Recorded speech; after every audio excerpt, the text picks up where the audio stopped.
Shalom, bienvenidos a un nuevo estudio de nuestra comunidad Benei Adon Olam Kehilat Bao. Hoy día estamos estudiando la Parashat Shemot durante toda esta semana, ¿cierto? Este es un comentario breve en la mesa de Shabbat sobre esta Parashá. Y hemos comenzado un nuevo libro, tenemos una nueva oportunidad de estar estudiando, aprendiendo de la escritura. Y el libro que se llama en el griego, ¿cierto? Exodus o Éxodos, que significa la salida. Literalmente, ¿cierto? Este libro habla de las salidas, de la salida del pueblo de Israel, ¿cierto? De la gente de Israel, los hijos de Israel, de Egipto. O como se diría en hebreo, Yetziá, la salida, Yetziat Mitzrayim, la salida de Egipto.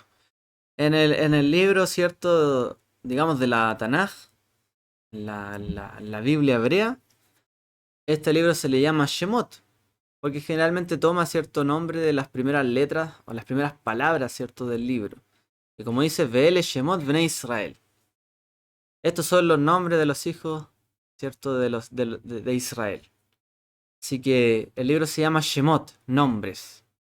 Y el libro se trata de eso, de nombres, personas. Y personas que, si bien en el libro de Bereshit, de Génesis, ya nos traía personajes, padres de la fe, Abraham, Isaac, Jacob, Sarah, Rivka, Rachel, Lea, los hijos de Jacob, Yosef, como estuvimos viendo, y todos los demás, ¿cierto? Ahí tenemos ciertos nombres, tenemos familias, tenemos descendencia, tenemos promesas que se van transmitiendo, palabras, ¿cierto? Que se van cumpliendo, que se van heredando, pero en este libro del Shemot vemos un poco el cumplimiento de aquellas palabras que fueron dichas, ¿cierto? En el libro de Bereshit. Pero aquí tenemos personajes, sus historias, que quizás no tienen tanto, digamos, como el camino de fe de los patriarcas en cuanto a un tipo de peregrinaje. Eh, Todos salen, sí, pero tienen una característica diferente. En realidad, en este libro de Shemot hay muchos nombres. Obviamente está primero el de Moisés, ¿cierto? El de Moshe, el de su hermano Aarón, el de los hijos de Israel. Pero después van apareciendo otros nombres de las tribus de Israel, quienes marcaron diferencia en su generación. No solamente marcaron diferencia como lo fueron, ¿cierto? Los padres en Génesis. Ellos, en en los lugares donde ellos vivían, Abraham, ¿cierto? Saliendo de un lugar como Ur de los Caldeos, lugar pagano, de adoración, ¿cierto? A ídolos.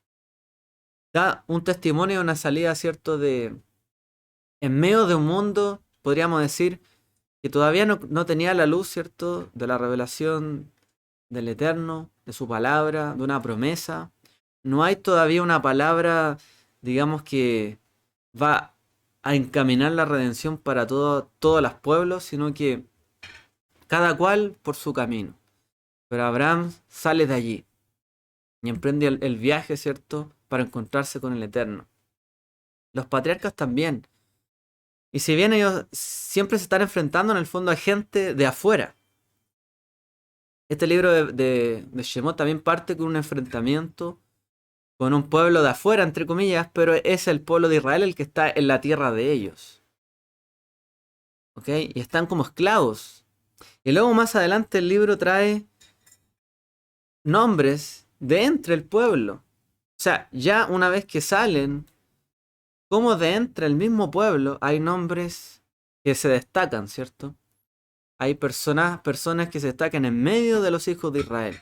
Ya no en medio del mundo, en medio de Egipto, sino que porque en Egipto los nombres que se destacan son Moshe y Aarón, ¿cierto?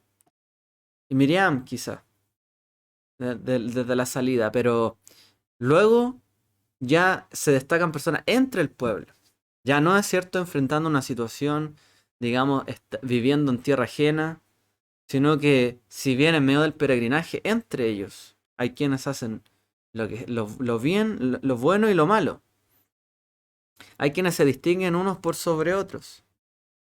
Y detrás de cada persona, obviamente hay una vida de cada nombre.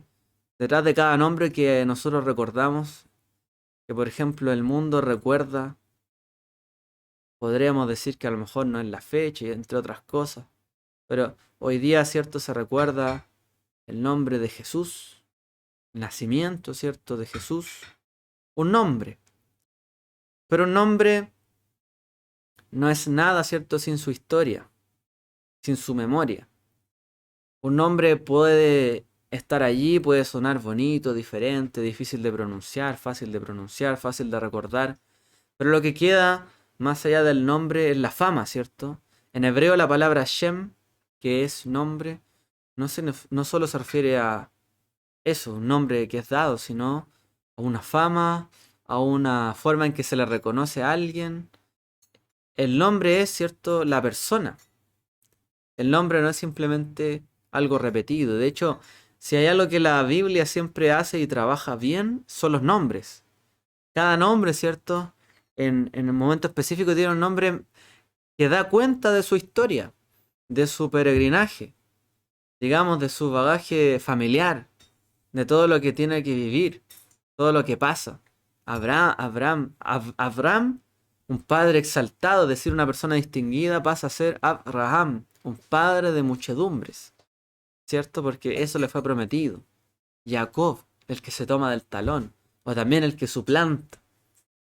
Luego, ¿cierto? Israel, Itzhak, el que se rió, ¿cierto? Por la madre que se rió cuando el Eterno le recordó que tendría un hijo.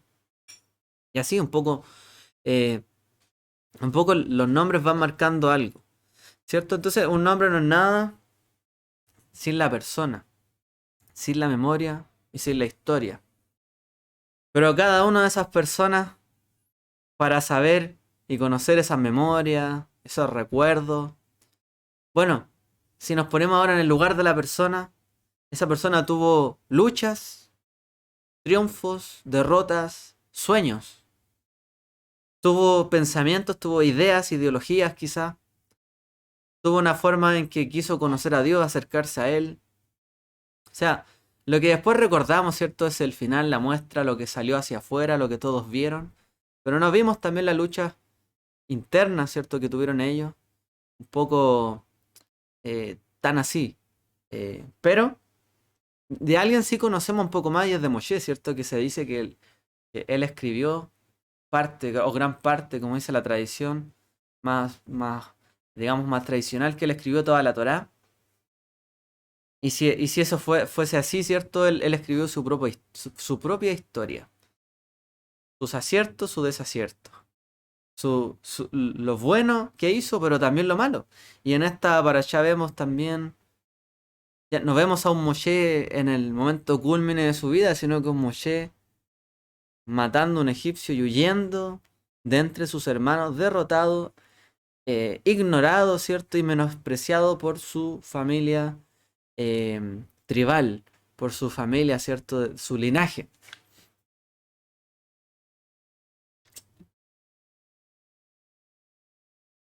Cuando él tenía 40 años, sale de la corte, ¿cierto? Del faraón, sale del lugar ahí donde había sido criado para intentar ayudar, ¿cierto? A su pueblo. Sabía que él era hebreo, hijo de hebrea, así lo había entendido. Quería entrar, ¿cierto? A defender al pueblo de donde él venía, porque obviamente si el pueblo hebreo era maltratado y él era hijo de hebreos o de una hebrea, obviamente también tenía, ¿cierto? Un dolor. También le afectaba a él. Él veía que sufrían. Cada vez los egipcios les colocaban una carga más pesada a los hijos de Israel. Cada vez más pesada. ¿Cierto? Pasamos de un momento donde con José tuvieron una amplitud viviendo en Goshen, tuvieron tranquilidad, paz, prosperidad, tuvieron muchos hijos, descendencia, a un momento donde cambió el faraón, desconoció a Yosef, desconoció todo lo que hizo y vio a este pueblo como una oportunidad de trabajo barato. Trabajo barato. Entonces, oprimió, ¿cierto?, a los hijos de Israel con cargas pesadas. Los esclavizó. Les pagó poco. Los hizo trabajar duro. Y los hizo trabajar, ¿cierto? Podríamos ir a las faldas del Nilo, donde es un río, un torrente que sube y baja durante todo el año. Y para hacer, ¿cierto?, ladrillos, imagínense una época, usted saca un material, pasa un siguiente mes y el río sube o baja, le moja la tierra, y es difícil armar un ladrillo así. O sea, ellos estaban contra las condiciones naturales también trabajando. Había un maltrato que sufrían. Entonces Moshe pensó, ok, yo estoy en un lugar privilegiado y como estoy en un lugar privilegiado de poder, me gustaría ayudar al pueblo. Y fue movido, ¿cierto?, para ayudarlos, pero salió en defensa de un egipcio que estaba, o sea, un hijo de Israel que estaba siendo maltratado, un hebreo, y termina matando a un egipcio, ¿cierto? Y enterrándolo. Pensó quizá en ese sentir de que quería ayudar a su pueblo, que lo iban a recepcionar para bien. Pero ¿qué pasó al día siguiente? Finalmente él, con toda la idea de querer hacer el bien para su pueblo, de quererlo ayudar, se encontró con que realmente le respondieron mal, ¿cierto? A él. Realmente lo desconocieron y no quisieron aceptar lo que él había hecho, sino que se fuera realmente. Y él tuvo miedo de ser perseguido, obviamente, por este asesinato y huyó a la tierra de Midian, donde conoció, ¿cierto?, que sería su suegro, ¿cierto? A su esposa, tendría hijos. Pero se fue él trató de hacer algo, pero fracasó. Él intentó, como persona, yo en mi posición, en mi privilegio, quiero hacer algo. Pero el Eterno tenía otros planes, ¿cierto? Tenía otro sentir para Moshe. No se trataba, ¿cierto?, de la fuerza de Moshe, no se trataba de sus privilegios, su lugar de poder. Se trataba de la mano fuerte y el brazo extendido de Dios para con su pueblo. No se trataba de Moshe, no se trataba de su posición, de lo que él quisiera hacer, sino realmente del propósito del Eterno. Estaba detrás de esto. Eh, un libro, ¿cierto?, que se llama Clemente, que era un discípulo de Pedro, una de estas cartas, ¿cierto?, que no están en la Biblia, pero que son parte del registro, ¿cierto?, apostólico y de sus discípulos.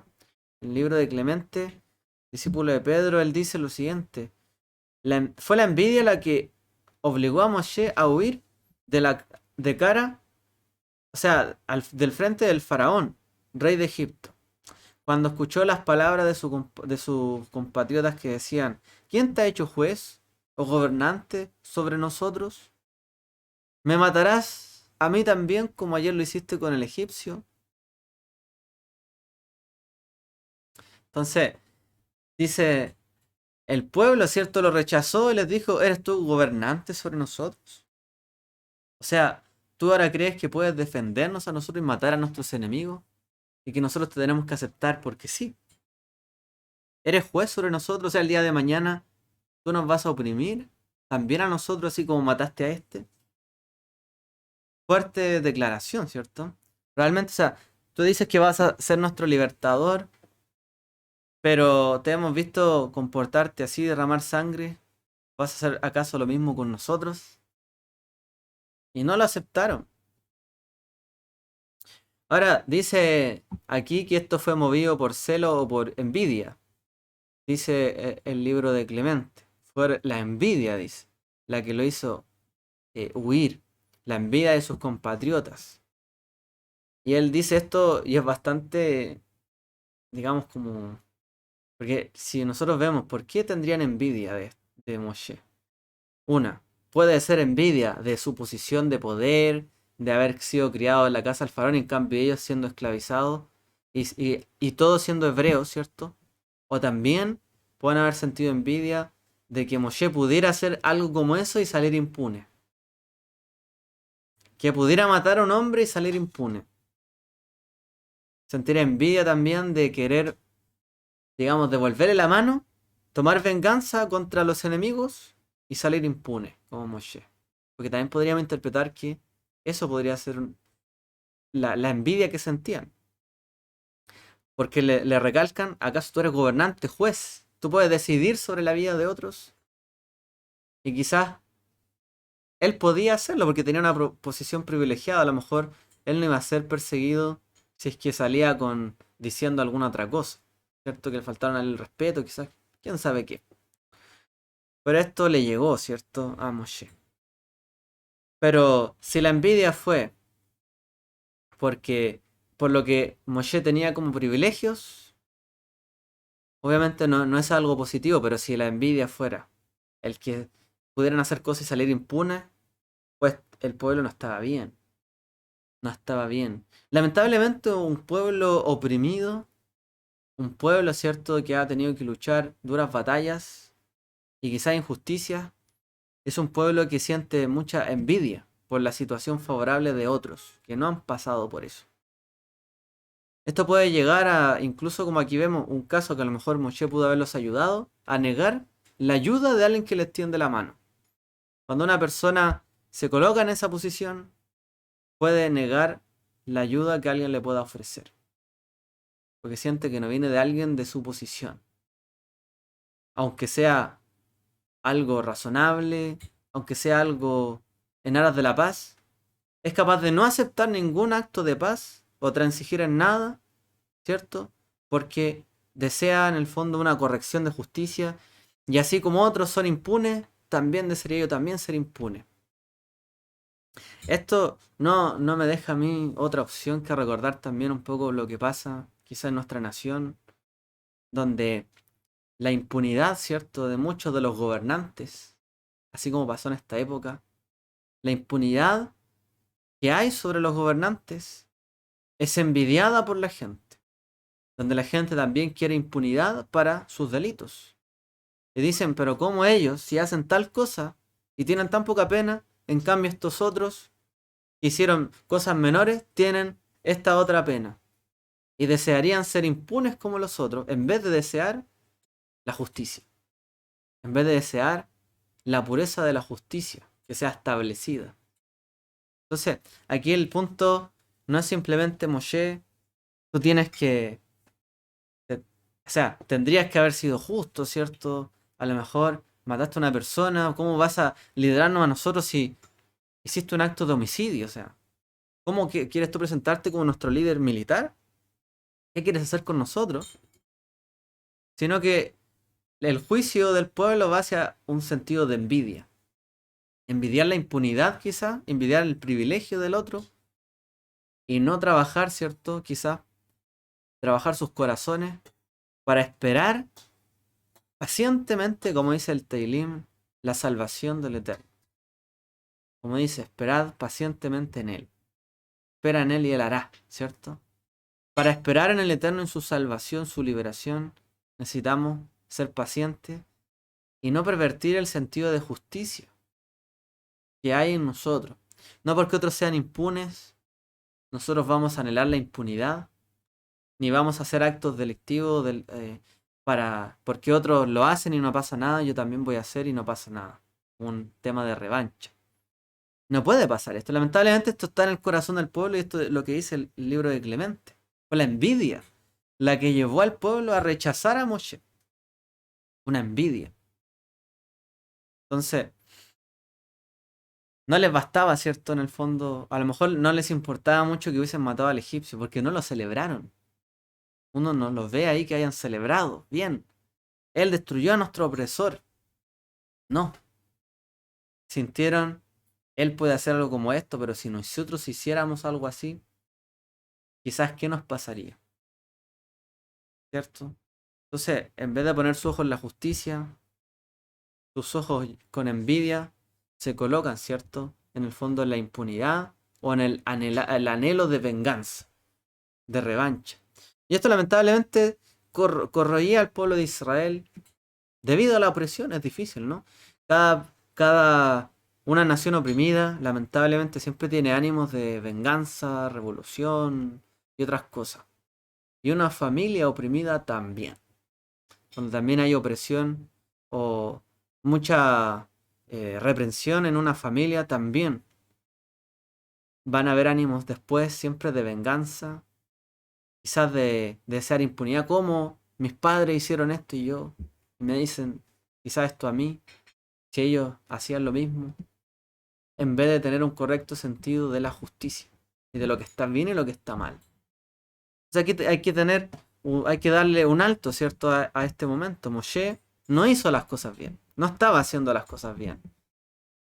Y a través de ese acto ajusticiador, no trajo real justicia para traer redención al pueblo. Y en esta etapa de su vida no había aprendido realmente que la justicia debe ser imparcial y la justicia viene de Dios. Nos sometemos a su justicia. De hecho, el acto, ¿cierto?, de la salida de Egipto, ¿qué fue? Un juicio hacia los dioses, hacia los poderes de Egipto, de parte del Dios de Israel.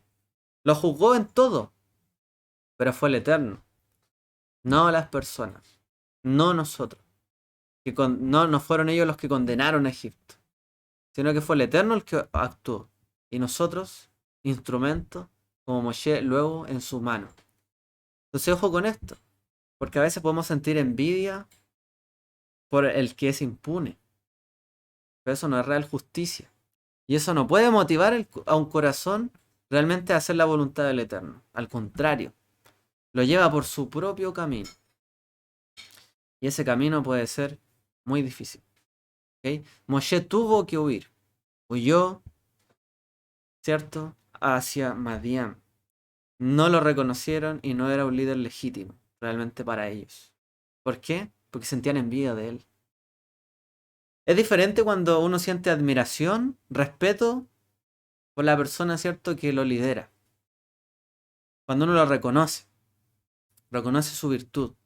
Porque uno no va a envidiar ser como él para mal, ¿cierto? Porque tenemos un líder que roba, a lo mejor que hace lo malo, que hace un montón de cosas y es impune. No, tenemos, o sea, claro, ahí la gente siente esa como hacia Moshe, esa envidia. Al final es eso. ¿Cómo a él le pasa esto y el resto no? Pero realmente cuando hay un líder que se le puede admirar, que es humilde, que no obra para sí mismo, sino para los demás y que es legítimo, porque Dios le da su respaldo, es diferente, ¿no? Y en esa otra etapa encontraremos a Moshe más adelante, ¿cierto? En nuestra porción. eh, a un Moshe cambiado, renovado, 2.0 podríamos decir, pero tuvo que aprender 40 años más viviendo ahí en Midian sobre la humildad, pastoreando ovejas, criando familia y viendo el esfuerzo que hay que hacer en el fondo para mantener una familia, una tribu y más adelante un pueblo y todo lo que viene. Él no estaba todavía en condiciones de ser reconocido ni legitimado, ni el Eterno todavía lo llamaba. Así que hay algunas cosas que le faltaban, ¿no? Bueno, Yeshua enseñó que realmente un profeta no es bien recibido en su propia casa. Nadie es profeta, dice, en su propia casa. Lamentablemente es así. Difícil, ¿cierto? Dar el ejemplo en su casa, en su familia, con los que lo conocen en la otra faceta. Muchas veces. Diferente, es difícil, ¿no? Difícil tratar de ser un legítimo líder ante las personas que conocen todas nuestras debilidades y que van a estar ahí. Entonces, ellos rechazaron a Moshe al inicio, y así también rechazaron el pueblo de Israel a Yeshua. Quizás envidiaron de él su palabra, quizás que envidiaron de él sus milagros, cómo él se enfrentaba a los líderes y los encaraba, pero tenían que envidiar de él sus obras, su carácter, no sus milagros, no hablar como él, sino que su carácter, sus obras. Yeshua, cierto, en la posición ya de humildad, podríamos decir, diferente, ¿no? Trató de liderar al pueblo como legítimo, liderarlos sin liderarlos. Siendo líder, que la gente lo entendiera como líder, pero sin él gobernar sobre el pueblo. Sin Yeshua ser el que gobernara sobre ellos. Dándole a entender también a nosotros que, como así le dicen a Moshe, ¿acaso tú eres gobernante y juez de nosotros? Yeshua también ratificaría diciendo, ¿y quién de nosotros va a ser el mayor? No, dice Yeshua. El que quiera ser mayor, que sirva al menor. Nadie va a ser mayor aquí. ¿Cierto? Nadie va a ser. Y el que quiera ser mayor, que sirva a su hermano. Y Yeshua no se puso en una posición de gobernante, de juez. Yo soy el Mesías que voy a gobernar sobre todos. Yo soy el que soy juez sobre todos. Como le decían a Moshe, eres tú gobernante, juez sobre nosotros. Sino que Yeshua, sin decirlo, se ganó una legitimidad y una representación porque habló, porque declaró juicio, ¿cierto? Sin hacer un juicio, un proceso de juicio. Pero sí habló directo con la verdad, sí mostró un carácter diferente, sí habló con la escritura y sí mostró realmente quién lo había enviado a él, legítimamente. Mi padre me envió. A Moshe todavía le faltaba todo esto. Pero quiero destacar eso, Yeshua no se colocó como un líder, un gobernante sobre los demás. Porque Yeshua nos enseñó que no nos podemos poner sobre las personas. No podemos ser nosotros creyentes que nos pongamos sobre la vida de las personas. O sea, acusamos a los gobernantes de este mundo de planificar, de hacer maquinaciones, de intentar manipular a la población mundial, que aquí, que organizaciones. Y luego un creyente toma la palabra, un par de versículos o un par de cosas y quiere manipular a los demás o quiere enjuiciar a las personas, condenarlas por lo que escuchó, a lo mejor, o por un par de versículos. Y quiere colocarse como juez sobre otros. A veces pasa. Y quiere gobernar sobre los demás. Y el que tiene más conocimiento de la palabra, le colocamos el pie encima al resto. Porque sabe más que el otro. No. Yeshua nos dijo que no. Que todos, si alguien quería ser mayor, que sirviera a sus hermanos. Nadie iba a ser mayor ahí, ni él iba a colocar líderes, ¿cierto? Una jerarquía piramidal. Porque no podemos ser así. Yeshua no fue así. Yeshua no dijo, yo soy el Mesías, el juez de todo, el gobernante. Ríndame pleitesía. Yo soy su líder. No. Pero como él actuó, como él obró, como él tuvo su carácter, fue líder. Y el pueblo, y también cuando le preguntaban, porque no lo podían negar que él era un buen orador, que él hablaba bien, que sabía de la Torá. Entonces, ¿qué es lo que restaba? Si era legítimo o no. ¿Quién te envió? Y lo que lo querían confrontar a él era diciendo, si nosotros no te reconocemos a ti, tú no tienes reconocimiento. ¿Y qué decía él? Mi padre me envió. Punto. Mi padre me envió. Él da testimonio de mí. Y ahí, ¿cierto? Ante esa opresión que ejercen las personas, los gobernantes, como lo hicieron en Egipto, y como Moshe le recrimina al pueblo, ¿acaso eres tú gobernante, juez sobre nosotros? Así como lo hacen las personas en este mundo que oprimen a los demás. Yeshua no quiso aceptar esa autoridad de las personas que está dada para oprimir a otros. Porque muchas personas usan el poder para oprimir a los demás, para obligarlos a hacer cosas o dejar de hacer cosas, o para imponer sus ideas, o para imponer es que ahora tienen que ser libres, ahora luchemos. ¿Y por qué? ¿Por qué saldríamos, por qué vamos a arriesgar nuestras vidas porque tú quieres ponerte al frente de nosotros? Ahora, ¿por qué lo haríamos? Prefiero vivir así y que mi familia viva, a rebelarme contra este imperio y que me maten, ¿no? Pensaría en ello.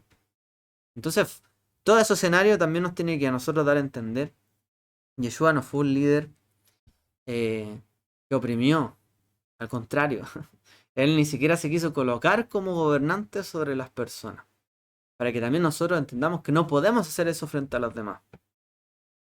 No podemos oprimirlos con la palabra, ni porque alguien tiene una visión, quizás un sueño, una palabra profética, como hoy día se usa quizás bastante, o porque alguien tiene más Torah que el otro, más conocimiento.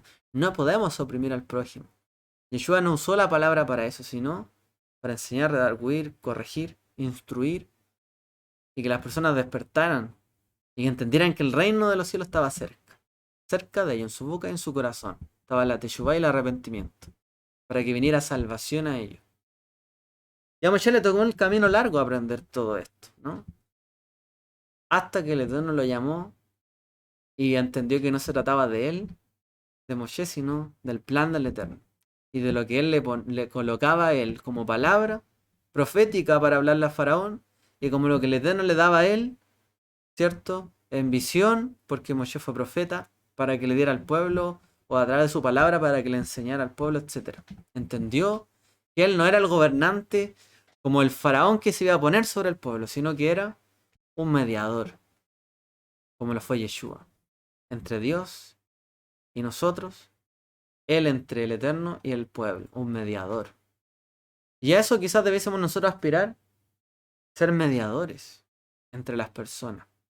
Nosotros, y lo hemos hablado toda esta semana, no podemos imponerles a los demás algo. No podemos imponer cosas. Quizás un padre, una madre imponen algunas cosas, quizás imponen leyes en la sociedad, porque son de reglas de buen convivir, de qué se hace bien, qué está mal, pero no podemos imponer las cosas, ¿cierto?, a las personas. No podemos obligarlas, ni coaccionarlas, porque la decisión es de cada uno. Nadie puede obligar a alguien a ser libre. Nadie puede obligar a alguien a salir de la tiniebla donde no quiere salir. No podemos obligar a las personas. Sí, quizás podemos, como dice también Shaul, si no me equivoco, o sea, tratar incluso de empujarlos para que entren, deslizarlos, arrastrarlos de alguna forma, pero no obligarlos, ¿cierto? O no condenarlos. Realmente tenemos que colocar la palabra del Eterno puesta, ¿cierto? Allí, de la manera pura, de buscar la justicia de Dios, pero no para yo ser el que ajusticia a las personas. ¿Sí? Entonces aquí vemos un caso de Moshe que realmente es un gran tema que va a tocar también y va a marcar el liderazgo de Moshe. Quiero ir cerrando leyendo lo que dice el libro de Hechos. Dice, entonces vino hambre sobre todo Egipto y Canaán, y con ella gran aflicción, y nuestros padres no hallaban alimentos. Pero cuando Jacob supo que había grano en Egipto, envió a nuestros padres allá por primera vez. Y en la segunda visita a José, se dio a conocer a sus hermanos. Y conoció Faraón el linaje de José. Estas son palabras de Esteban, ¿cierto? Y Yosef, enviando mensaje, mandó a llamar a Jacob su padre y a toda su parentela, en total 65 personas. Y Jacob descendió a Egipto. Y allí murió él y nuestros padres, y de allí fueron trasladados a Siquem, y puestos en el sepulcro, que por una suma de dinero había comprado Abraham a los hijos de Hamor en Siquem. Pero a medida que se acercaba el tiempo de la promesa, Dios había confirmado a Abraham, y el pueblo crecía y se multiplicaba en Egipto, hasta que surgió otro rey en Egipto que no sabía nada de José, que los oprimió, ¿cierto? Este rey, obrando con astucia con nuestro pueblo, maltrató a nuestros padres a fin de que se expusieran a la muerte a sus niños para que no vivieran. Los oprimió, oprimió a sus hijos para que no vivieran. Fue por ese tiempo que Moshe nació. Era hermoso a la vista de Dios y fue criado por 3 meses en la casa de su padre. Después de ser abandonado para morir, la hija de Faraón se lo llevó y lo crió como un propio hijo. Y Moshe fue instruido en toda la sabiduría de los egipcios, y era un hombre poderoso en palabras y en hechos. Pero cuando iba a cumplir la edad de 40 años, sintió en su corazón el deseo de visitar a sus hermanos, los hijos de Israel, y al ver que uno de ellos era tratado injustamente, lo defendió y vengó al oprimido, matando al egipcio.